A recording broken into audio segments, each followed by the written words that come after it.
When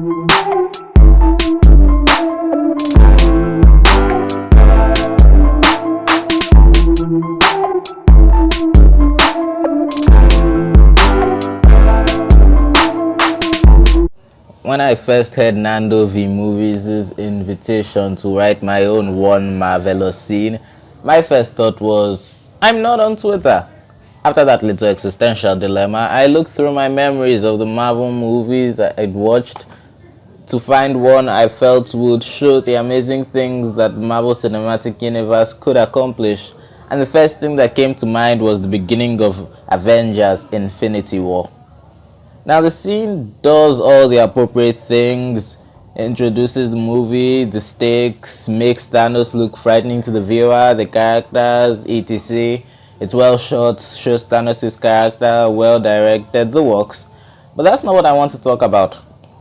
I want to focus on Loki. Thanos' introduction as the villain of Infinity War has a lot of parallels with Loki's introduction in the first Avengers movie. They both use one Infinity Stone to attack a relatively small group of people carrying the Tesseract, with the small group not really knowing what they have. In S.H.I.E.L.D's case, they didn't know how powerful it really was, and in the Asgardians' case, only Loki even knew they still had it. Both characters believe they are burdened with glorious purpose. Honestly, when you look at it that way, it's not that hard to see why Loki may feel they are both similar. But beyond that comparison, look at where Loki is standing. For those who don't get it, think about this line. We have a Hulk. Loki is now in Iron Man's place. This really shows the differences between Loki's character in Avengers and Loki's character now. Loki tried to kill Thanos. Now, say what you want about whether or not he could have succeeded, but I doubt that Loki thought he'd be able to walk away from that. If Thanos didn't kill him, his children surely would have, and yet he still tries. Kinda similar to how Iron Man risked his life to try and stand in the way of Loki and hold a conversation with someone who probably could have ripped his skull off if he wanted to. Over the course of the movies, Loki has gone from angry brother to homicidal maniac to martyr to asshole to Thor's partner in crime. Note, I didn't see Dark World.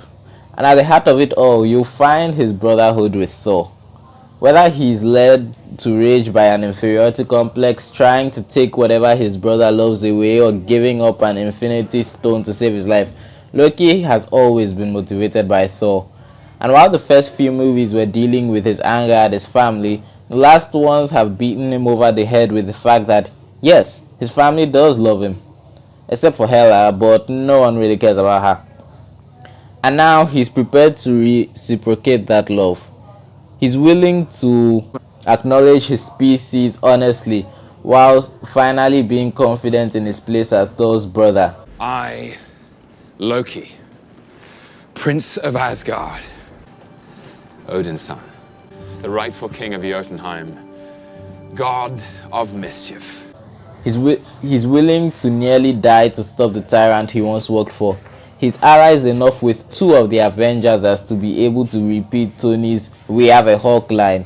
The Loki in the beginning of Infinity War is a very different person from the one in the beginning of Avengers.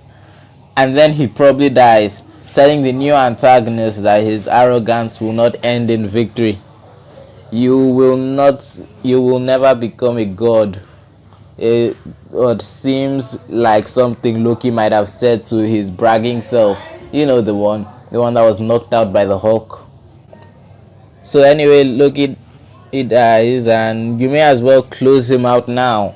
I do believe that that's what one calls a completed character arc. The Marvel Cinematic Universe is not so successful because it strings together action scenes. It is successful because it strings together characters.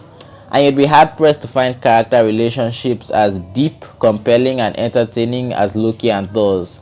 This scene, and Loki's actions within it, are a testament to the levels of character change that can be undergone over the course of 3 movies. In fact, you can just look at basically almost any character.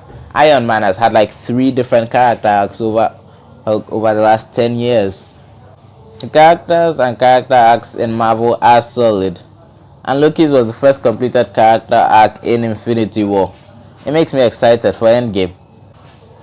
So anyway, thanks for watching. Please like, subscribe, share, and tell me what you think about this video. Am I off the mark? Do you think I should have focused more on all the other things that happen in this scene? I'll see you down in the comments. Thank you.